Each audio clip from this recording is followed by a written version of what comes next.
Hello, this is a continuance of the introduction to paganism recording that I made the other day, which gained just enough interest from people to say they'd enjoyed it and wanted to learn a little bit more. So here's a little bit more, and exploring more ideas and so forth. What I would like to pick up on today is the idea of, sorry, let's adjust this. A little of the history of modern paganism and where that leads us in terms of some of the concepts and practices. If you're wondering what I'm doing in the kitchen today, it's leek and potato soup. And then to go from looking at the history of pagan development to thinking in terms of things such as ideas around nature worship and the sort of the underpinning beliefs and concepts that you can encounter in modern paganism. Now, I don't want to go into some huge long diatribe about history because we would be forever trying to look at all of the endless permutations of the ancient world. The Greeks and the Romans, the Egyptians and the Celtic tribes and the Germanic tribes and the Baltic tribes and the Slavic tribes and all the rest of it. What is worth flagging up is that in almost all, basically all cases, with the exception of a few very isolated tribes, what we're seeing is a significant break in that the ancient world there were Greek pagans worshipping Greek gods, Roman pagans worshipping Roman gods and so forth, but all of those forms of worship were eventually replaced, mostly in the West by Christianity and in other parts of the world by Islam and you could argue in some parts of the world by Buddhism as well, to some extent. They were replaced, but they weren't totally eliminated. What we see is an end to the structure, to the temple systems that were found in Greece and Rome and Egypt and amongst the various different tribal nations of northern Europe. We may not have had sort of massive temples on the scale of the classical civilizations, although to be honest, places like the Temple at Uppsala were pretty big and impressive. But nonetheless, the sort of religious infrastructure, not just in terms of buildings, but priesthoods, the training that went on for each new generation of shamans and gothies and priests and priestesses and hierophants and what have you in the respective cultures. That fell by the wayside as Christianity and, I say in other parts of the world, Islam grew into a position of dominance. What we still see persisting is what many people would describe as a sort of folk paganism. So people don't wholly give up believing in what generation after generation after generation of their ancestors have believed in. They may adapt to a new religion, and we'll focus on Christianity because that's what most people are familiar with in Europe.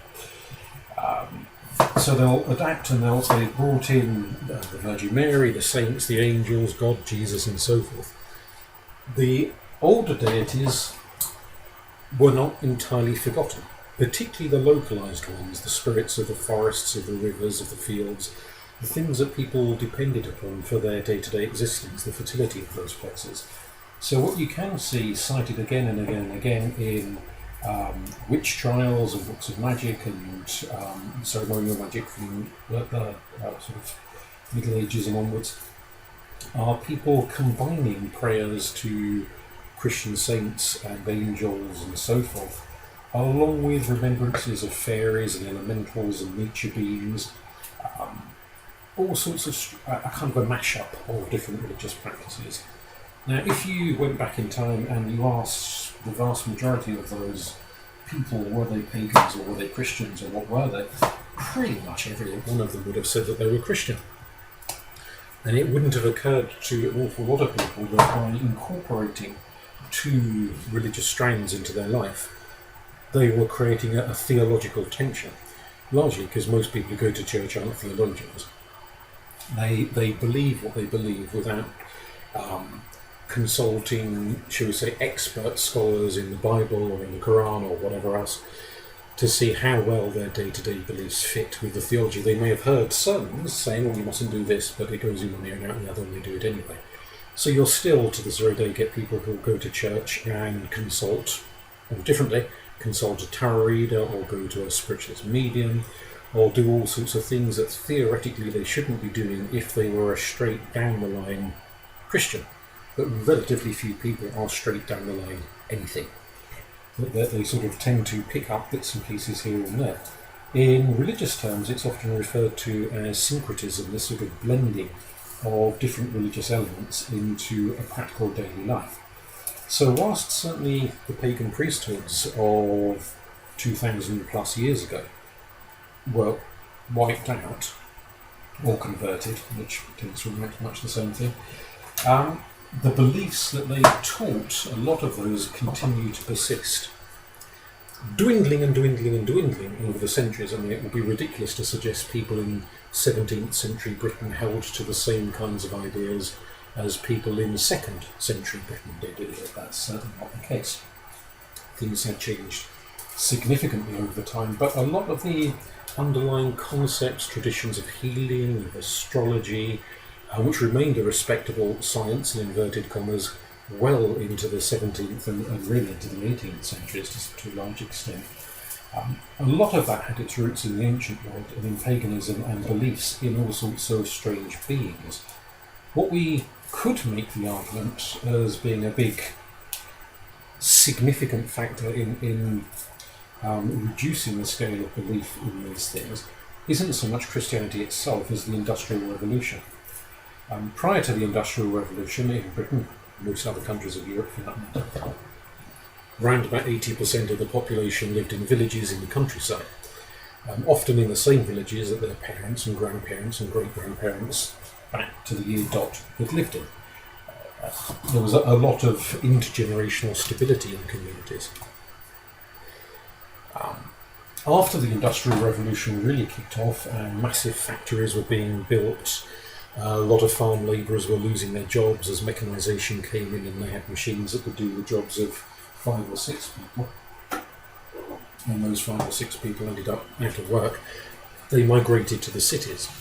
So the old rural communities broke down. Family systems broke down. When people died, they were interred in whatever cemetery was nearest the town, that part of the town they were living in, not the same cemetery in their village that their parents and grandparents and great-grandparents and great-great-grandparents had been interred in. So you get a sense of discontinuity coming in with the Industrial Revolution. And mechanisation also tends to push with it a certain degree of ideological change. So it was increasingly common for the learned people, most of them lived in the cities, to speak of the universe as being mechanistic. That the universe was increasingly seen as rather like a complicated machine. You get analogies to pocket watches and things like that. It's ticking away. Some people did use those pocket watch analogies to say, well, clearly there must be a great creator to make anything this complicated. But increasingly, we see this idea of the universe and humanity as mechanistic.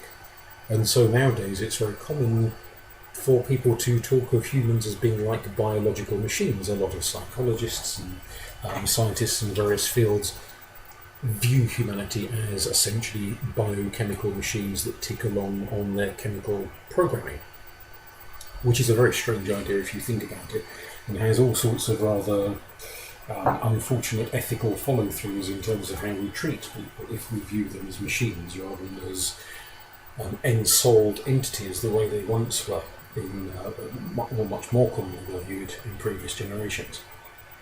So that sort of breakdown, people moving away from the country, no longer seeing the pixies in the woods and all that sort of thing, and living very regimented lives where they'd have to get up for the factory whistle and all the rest of it, creating what you might think of as the dark satanic mills of William Blake. Quite an oppressive sort of a system. That led far more to a breakdown in belief in animism, which we spoke about in the previous podcast and the belief that spirits exist in trees and rocks and rivers and animal species and so forth, as people lost touch with that. So that had a big significant impact. But not everyone lost touch with that, and that's an important thing to bear in mind. In that, what we also see at the same time as all of this is going on, amongst the middle classes and the upper classes, there is a bit of a sort of a romance about nature. So lots of pastoral paintings and poetry and that sort of a thing going on,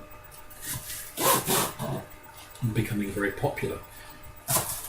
But it is a romanticised view in that obviously if you were a peasant working in the fields in 15th century Europe, it was back-breaking, and half the time you're out it was either bakingly hot or perishingly cold or pouring with rain, and people ended up with chronic arthritis by the time they were 30 and all sorts of health issues. So it was far from being this blissful skipping through the woods pastoral frolic that the later middle classes, and still to this very day an awful lot of people these days, tend to think of the countryside as being. It's a much harsher way of life in reality. However, so a lot of people started romanticising about it, and you also start to see an interest in all kinds of other things kicking off. So you only have to look at something like Culpeper's herbal, which was mainstream science in its day, which advises people on all sorts of herbal cures for ailments, but does a lot of its science, I suppose you'd call it for lack of a better word, science as it was understood at the day at any rate, research and knowledge based upon astrology, based upon things which very few medics in this day and age would give any credence to. So that sort of understanding is still persisting. You've also then got, particularly amongst the educated classes, a resurgence of interest in ancient Greece and ancient Rome, in the classics, both in terms of reading translated literature, written by Aristotle and Pliny and Plato and so forth, but also an interest in things like doing grand tours of ancient Greek sites, which by then have become tourist sites, ancient Roman tourist sites, those sort of things, seeing it as a sign of education to be schooled in a knowledge of the classics. And whilst very, very few people were actually worshipping the ancient Greek and Roman gods, there was nonetheless a good knowledge of them amongst the upper classes. And you could say that perhaps was one of the big distinguishing features between the classes, is what they were schooled in, what they were expected to know about. Some people did continue to worship the Greek and Roman gods. For example, Byron appears to have done so and had an altar to Pan. So there were some people, whether it was a deep-seated genuine belief or it was a bit of whimsy, it's very difficult to tell from this distance in time. But given the benefit of the doubt, there appears to be a genuine embracing of classical spirituality going on. We know that a number of cardinals and bishops in the Catholic Church were collecting things like statues of Antinous, one of the ancient Greek deities who was actually the deified boyfriend of the Emperor Hadrian. And certainly there was a lot of, we'd probably call them closet cases in this day and age, people expressing their interest in art, in inverted commas, because that art gave them an outlet for things that their own mainstream spirituality frowned upon. So that's something to factor in. With the discovery of the Rosetta Stone in 1799, which was this big obelisk with 3 sets of writing saying exactly the same thing in ancient Greek, in Demotic and in hieroglyphic, that enabled scholars, after many, many years of study, to be able to start translating ancient Egyptian hieroglyphs so they could look at the things carved into walls or written on papyrus scrolls and understand what they say. That led to a big revival in interest in ancient Egypt, and indeed you start to get what's often referred to as Egyptomania, of those who could afford to travel, again the upper classes, going to Egypt, wanting to acquire whatever they could acquire from the tombs and the temples to take home and put on their mantelpieces as talking points. And quite a lot of what they did acquire eventually made its way to museum collections. So, for example, in Ipswich, where I live, back in Victorian times, Admiral Bedford and his wife, Lady Bedford, acquired all sorts of things on their sojourn in the various colonies at the time, and a lot of it ended up being donated to Ipswich Museum. There's all sorts of arguments about that one, whether it's exploitation or not, and so forth, although it's all a bit, obviously it's in the past now, so like it or lump it, there's nothing much that can be done about it. But they did effectively help to preserve things that were not being very much valued in their own cultures at the time. And without them to preserve it, quite possibly an awful lot of it has been destroyed and lost, which is a factor to bear in mind. Not only were people collecting statues and pots and urns and scarabs and what have you, as sort of talking points or as ornaments, but there was an increase of interest in what the Egyptians believed, an increase of interest in religion. And we start to see a number of magical lodges, mostly consisting of very well-heeled gentlemen, some of women as well, but predominantly male. So kind of like almost like a sort of a Freemasonry type setup of these lodges that men could go to and discuss these things and practice ceremonial magic and engage in all sorts of activities that didn't sit well with mainstream society, but their wealth enabled them to do it. And some of them were coming from an interest in Greek mythology, some from an interest in Egyptian mythology. Various forms of manifestations were burgeoning. At a similar point in history, we see the evolution of the spiritualist movement, with the Fox sisters in America and various other people who weren't particularly interested in ancient mythologies and paganism, but certainly were interested in the idea of a realm of spirits, of whether it's ancestral spirits or angels or other forms of entities that could be contacted and communicated with by those who had, or claimed to have, as the case may be, special powers. So there was a real sense of these things as possibilities amongst a lot of people. And it became, if not full-on respectable, at least a little bit more mainstream than it had been in previous generations.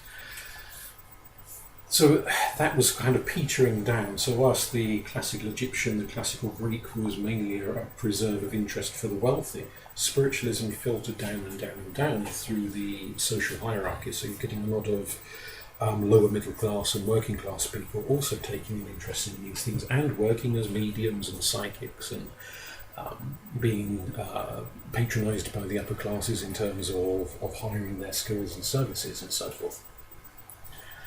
At much the same time, we're seeing a revival of interest in the last couple of hundred years in ancient stone circles, and you've got people like John Aubrey and various others writing books about Stonehenge and Avebury and all sorts of ancient stone circles, arguing that they were built by Druids.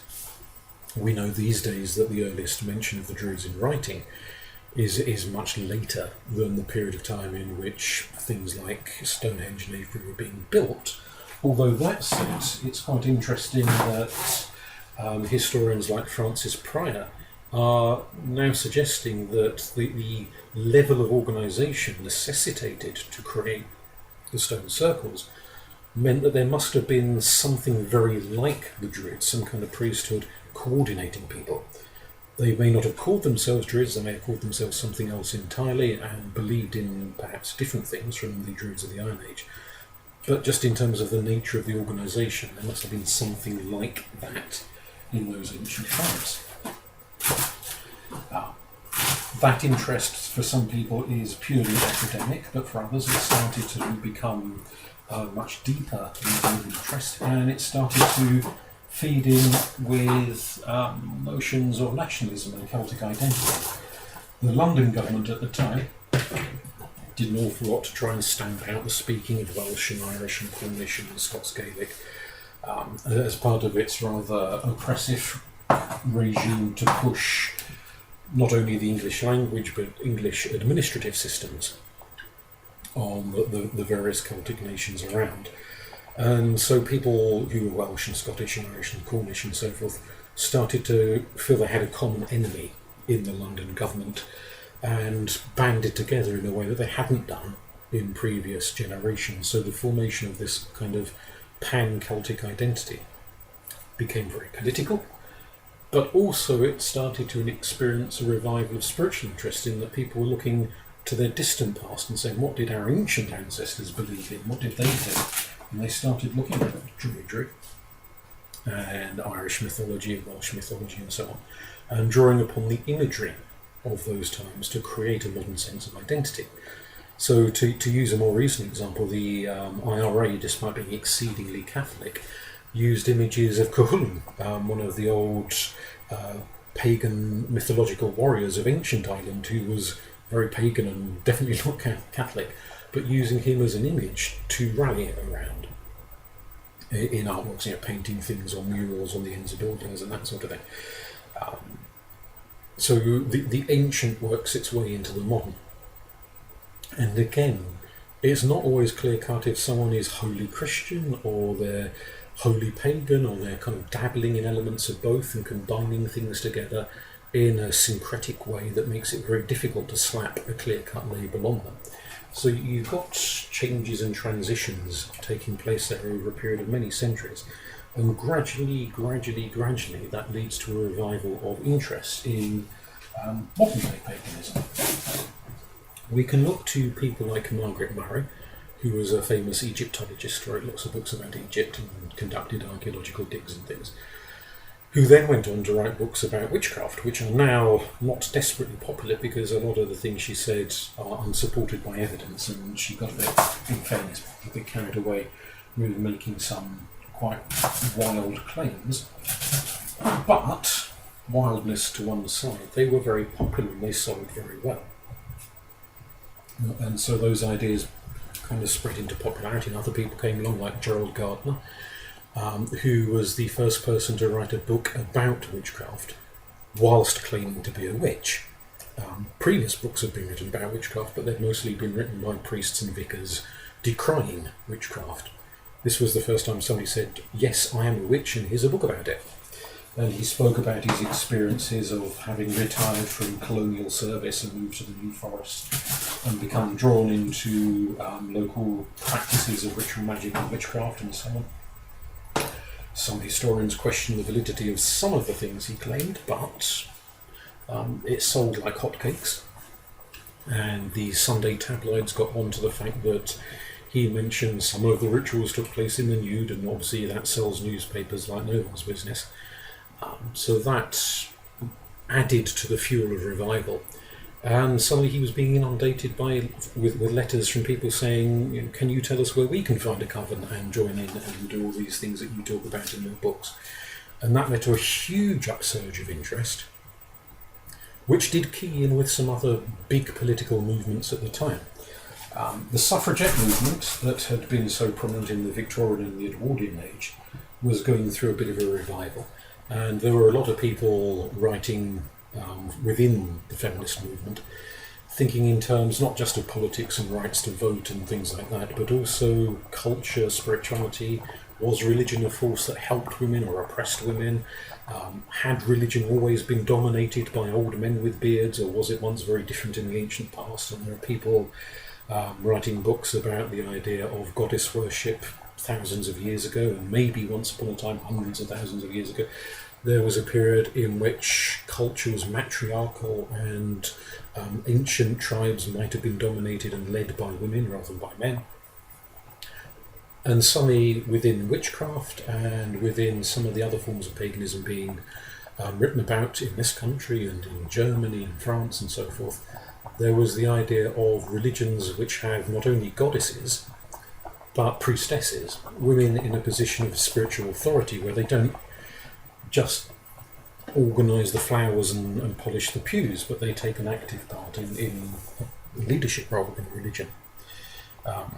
It also fed in at a similar sort of a time to a lot of people from different ethnic groups who had been very ill-used by wider society, taking an interest in their own roots. Where had they come from? Well, not they themselves, but where had their ancestors come from if they'd been brought over as slaves or exploited in other contexts?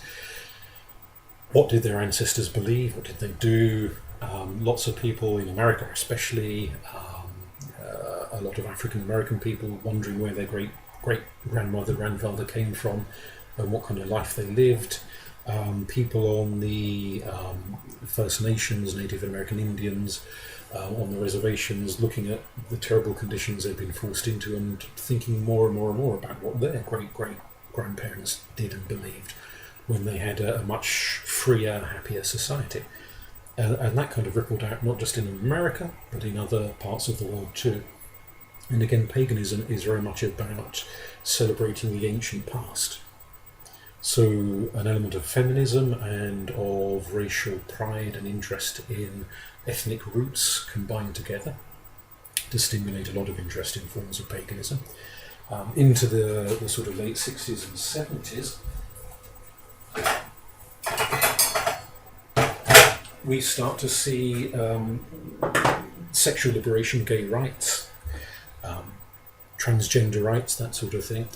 And again, people not only thinking in terms of decriminalising gay sex and things like that, and gaining marriage rights and so forth, but also thinking in terms of being socially valued. So looking at Christianity and Islam and Judaism, and often finding that a lot of those religions had a very negative view of gay people and transgender people and so forth. And wondering, had religion always been quite so negative? And looking to the ancient past and often finding examples. I mentioned Antinous, who in his life had been the boyfriend of the Emperor Hadrian and afterwards was elevated to as a divine figure. Looking to the past and seeing in Greek culture, in Roman culture, and so forth, examples of people who would by modern standards, they didn't use those words back then, but would have been classed by modern standards as gay or bisexual, being treated in a far more positive way. It's not a total free-for-all, if we're going to be honest. There are some negative examples from ancient culture as well. But, by and large, we're seeing religions which have a much different view of sexuality and a significantly different view of gender and gender roles. So you've got all of these different movements coming together of people looking for something that they were not finding in mainstream religion, or finding the exact opposite of in mainstream religion, finding quite negative, quite harsh, and looking to the religions of the ancient world to see if they could find something that would go more directly to what they were looking for in terms of positive experience. And by and large finding it. So there are significant changes going on there. And that all led into the revival of paganism as we know it today, which, as we were saying in the previous podcast, does include an awful lot of different belief systems, different approaches, different ideas,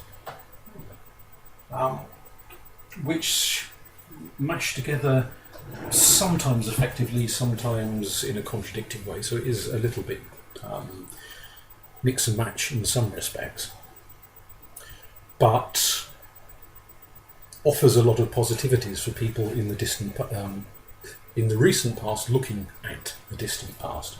So it has led to some changes there.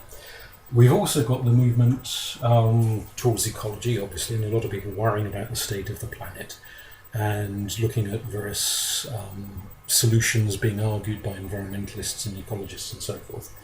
And perhaps here we've got a bit of a classic example of dichotomy, in that if you look to a lot of fundamentalist Christianity in America, particularly Donald Trump's support base, a lot of them regard environmentalism as almost anti-Christian, in that their approach is that come the return of Jesus and the second coming, he will make everything perfect again, as prophesied in the Bible.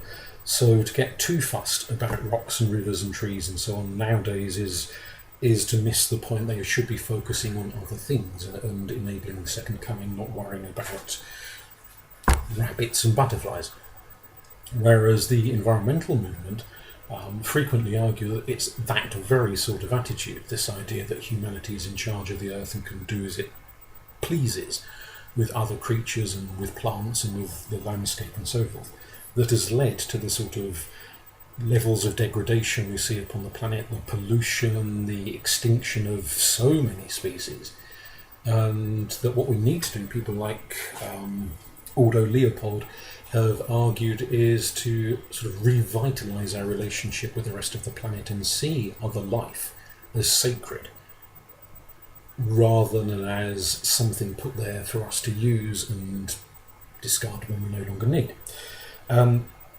Whilst, if we're being honest, if we look at the religions of the ancient world, a lot of them did engage in activities that caused an awful lot of mess around them. Nonetheless, there is this perception, a popular perception, that paganism is essentially a form of nature worship. It isn't holy, I have to say. It's not the most accurate label you could put upon it.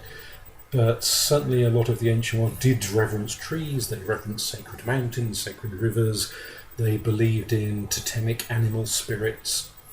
There is a lot of spirituality attached to the natural world, which didn't necessarily mean that they always 100% respected it.